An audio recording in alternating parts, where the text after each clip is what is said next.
નમસ્કાર મિત્રો, વિડીયોમાં તમારું સ્વાગત છે। તો મિત્રો, અત્યારે હાલની ખૂબ જ મોટી અને દુઃખદ ખબર સામે આવી રહી છે।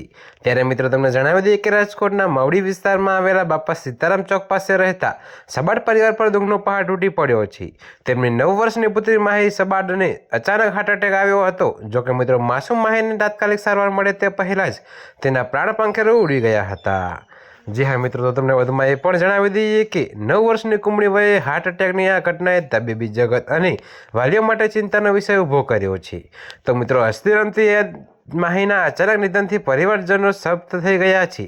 જોકે બાપા સીતારામ ચોક પાસેના નિવાસ સ્થાનને માહીના મોતના સમાચાર મળતા જ આસપાસના રહીશો પણ શોકમાં ડૂબી ગયા હતા।